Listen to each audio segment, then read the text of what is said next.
Hey anime fans, this is Chris Bolts coming in with another video on the Crunchyroll Anime Awards.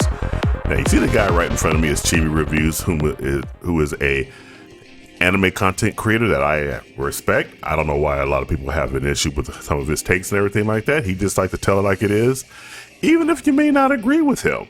Now he was going on a bit of a tear over the Crunchyroll Anime Awards, talking about how they were rigged and how there are a little bit of corporal shilling going off in there, which I disagree with and everything like that. However, his take is not without merit in some areas. And let me go ahead and get into that to do that. But before I do make sure you like, share, subscribe, turn on those post notifications. All that stuff helps me out. And if you watch this video to the end, I really appreciate it. All that really helps me out here.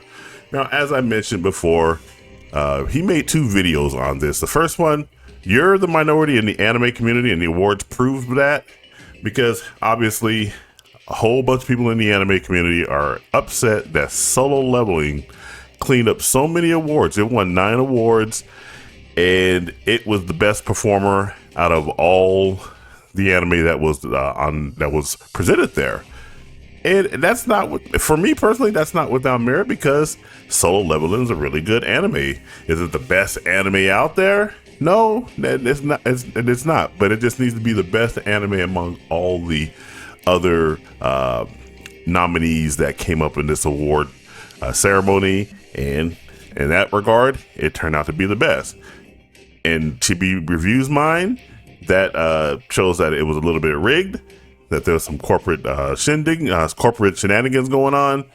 And to that end, he made another video basically saying that, you know, one of the judges that came out had basically confirmed that there was no type of ranked choice voting going on or anything like that. They basically gave them a list of nominations and said, hey, you got to choose from this one right here. And that's basically what this guy right here says. This is Glass Reflection. He was a judge for this year's 2025 Crunchyroll Anime Awards, and he basically confirmed that that was the case. And I want to go ahead and let this play out just a little bit right here and let him say what he has to say.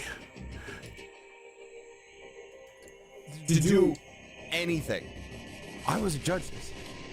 You want to know what my experience was? My experience was, hey, here are our categories these years. Here's the rough criteria, which is the same, and then it's been for every year. Sure, fine. Oh, good. It's not like they announced that publicly. And then it was like, okay, well, here is my choices for these. Previous years, we've ranked them. There was like points to be assigned and things. This year was just like, what would you put here? And then that made the nominations. They didn't have numerical rankings. You didn't rank, you didn't assign points. They just had. Oh, there was no round 2? There was no round 2. No, they just collated your submitted. Oh, that's terrible. Wait, what? They just collated. They asked the judges to submit nominations and then averaged out which ones had the most nominations. Now, if you want to watch the rest of that, I'm going to link both the Chibi Reviews videos in my description to this video. And now, does that on its face say that there is any type of shenanigans going on? Me personally, no. Now, would I have done a ranked choice voting system? Yes, I would have done that. That probably is the more preferable way to go about doing these types of awards and ceremonies and whatnot. But the thing is, though, if they asked over 100 judges, there are over 100 judges that were involved.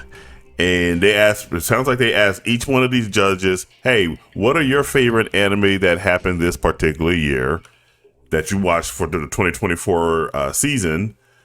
And let's go ahead and average the number of times one type of anime appeared. So this basically means that all of them, all the nominees that came through were basically a popularity contest. So if 100 anime, or if 100 of the judges all watch Solo Leveling, well, guess what's going to be nominated in many of the categories? And just to go ahead and prove to that, I think this guy right here is Miles. He has his own Substack called Anime by the Numbers. He's he's a left-wing guy, but he knows his anime, and I'm going to go ahead and use what he had to put right here. So this is the chart of the week. And on this particular chart of the week is the 2025 Crunchyroll Awards compared to 2024 seasonal viewership. Now, again, the 2025 Crunchyroll Awards is an award ceremony for all the popular anime that came out in 2024, not 2025. So, and that's one of the other contentions, just an aside here, one of the other contentions that a lot of people who are upset that Solo Leveling won so many awards is that Crunchyroll decided to open up the fan nominations, the fan voting rather, about a week after the season finale of Solo Leveling season 2. Or let's be correct here. It's the series finale because season 3 has not been announced yet. So we'll treat it that way. We won't say anything more, but that's basically what it is. The series finale for Solo Leveling season 2 ended about March 30th, the last week of March. And then the Crunchyroll, fan voting opened up around the first week of April and it stayed open for 3 weeks. So obviously the one that's going to be fresh in most people's mind is Solo Leveling. But of course, let's just go back to this chart right here that you guys are currently looking at with me right here. Let me see if I can blow that up here. As you can see right here, the correlation between the viewership and the awards seems quite strong. Now, I only say quite strong, and it's not correlation, is not causation or anything, but we see here that the high viewership for Solo Leveling corresponds with a high award winning, the number of awards it won. Now, it didn't work out that way with Freyrin. Freyrin actually had a pretty low, considering the popularity of the anime, a pretty low viewership, but it won more awards. And the same is true right here for Demon Slayer. It had high viewership, but a low award count. And so it goes on and on there. And what this probably means is that at the end of the day, the award ceremony turned out to be a popularity contest. And for the most part, most of the time, awards are generally popularity contests. That's just the nature of awards shows. So, and that's what it looks like it just turned out right here. I don't think there's any type of corporate shenanigans going on. I don't think there's any kind of rigging of the awards going on. I just think it just happened to turn out that the majority of the judges, these are the types of shows that they watched. And it happens to correspond with the general public, because right now anime is not the same as it was when I started watching anime. I mean, if you were watching anime back in the 90s, you were kind of scoffed at and laughed at. But now, since it's more mainstream, that it's gotten to be a point where now it's a popularity contest. I mean, like I mentioned in another video, when a celebrity is running around talking about Chainsaw Man, that just makes you wonder. It's like, man, has anime really gotten that popular? And do we really want anime to be that popular? I think a lot of people are starting to come to the conclusion that they want their anime to go back to being an otaku experience, kind of like the same way we want Star Wars and Star Trek and Doctor Who and a whole host of other type of nerd type activities to go back to just being nerd type activities. Mainstream has not really turned out to be doing all that well. In terms of corporate profits and revenues and bringing awareness to more and more audiences, in that regard, it works. But of course, there's that. I guess there's that balancing act that you got to come up with right here. So let's just go back to the article right here and see. And of course, this also brings up another point right here about how some type of anime that you really didn't think should actually have won anything, I'm looking at you, Ninja Kamui, actually ends up winning something. And I think Miles right here actually makes two good points. Girls Band Cry may have gotten snubbed, but it's no surprise. This is the only outcome available if you weigh fan votes meaningfully. Ninja Kamui had more than 10 times the overseas viewership. Girls Band Cry wasn't even in the top 150 most pirated new anime of 2024. That is exactly correct. Ninjas is always going to beat girl bands. That's just that. Them's just the facts. Them's just the facts. And in fact, we go back up here in the paragraph preceding that Blue Sky post, comparing the viewership for each series nominated. Let me blow it up a little bit so you guys can read that along with me. Comparing the viewership for each series nominated for Anime of the Year to the winner and title with the greatest viewership last year, Solo Leveling, it's clear how much more audience support existed for the title. Dandadan only had 50% of the viewership that Solo Leveling did last year, and Frieren was only at 34% by the end of 2024 comparatively.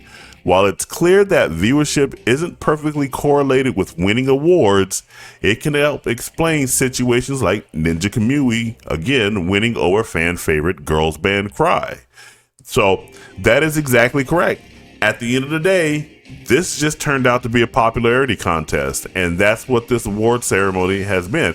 And I think if you go back into this video right here, or was it the second video? I think it was this video right here. Chibi Reviews actually brings up right here. All right, so let's stop right here. And let's blow that up. So we go back and we look at the anime that actually won right here. Now, I'm not familiar with these two or anything like that, but as you can see, they are more cult. And this also tracks with the growth of Crunchyroll too. Back in 2017, 2018, we have a little bit more unique type of anime that actually won the awards. And let me see if I can go ahead and then again, let's take a look right here. So Anime of the Year was Jujutsu Kaisen, that was for 2024. So it looks like it started in 2017. Yuri on Ice was the Anime of the Year, and for 2017, Made in Abyss, and then Devil May Cry Baby. So the other one, the only one of the first two, because I didn't know these, but it looks like that is Yuri on Ice. I started watching that one and I kind of checked out on it. It kind of got too fruity for me towards the end. Didn't care for that. Made in Abyss, I don't think I watched that one. But again, that's not the point here. The Crunchyroll Anime Awards becomes more mature. The type of show that is winning is becoming more and more like a shonen. They're becoming more shonen or shoujo or action-oriented anime. So, and that kind of tracks with what is mostly popular with people is action-oriented anime. Again, at the end of the day, I don't want to sit here and say, let's not chalk up to malice what can just be just plain old, simply popularity. The Crunchyroll Anime Awards are starting to track more with what is popular as opposed to what is more of a fan favorite. It's kind of the inverse of the Oscars. The Oscars tend to now trend with what is more popular among the judges and among the effete, the elite, for a letter, the bourgeoisie, for lack of better words, as opposed to what is popular. Because if what was popular, then the movie of the year in 2019 should have been Avengers Endgame, because Avengers Endgame is quite possibly the most, well, if not adjusted for inflation, Avengers Endgame happens to be the most profitable movie ever created in Hollywood. But I do not believe it won. It won the movie of the year 2000 Oscar Best Picture. Let's see what that is. The Shape of Water. Do you guys remember The Shape of Water? I sure don't. But that was the year when Avengers Endgame made $2.8 billion. But it didn't win any award. Well, I shouldn't say it didn't win any awards. It probably won other awards, but it didn't win Best Picture. So Crunchyroll at this point in time is the inverse of the Oscars. whatever is popular is what's going to go ahead and win the awards. But those are my thoughts on the issue and everything like that. You guys jump down in the comments and let me know what you guys think. Do you guys agree with Chibi Reviews that there is some corporate shenanigans going on with the Crunchyroll Anime Awards and that it's all rigged and everything like that? Or do you agree with my position that pretty much it just comes down to the fact that it's a popularity contest and what is popular is what's going to win? Go ahead and let me know what you think. And remember to like, share, subscribe, turn on those post notifications. All that good stuff helps me out. And if you watch it all the way, this video all the way to the end, I really appreciate your support. Thank you very much. And remember, this is Chris Bolt signing off, and I will catch you guys in the next video. You take it easy.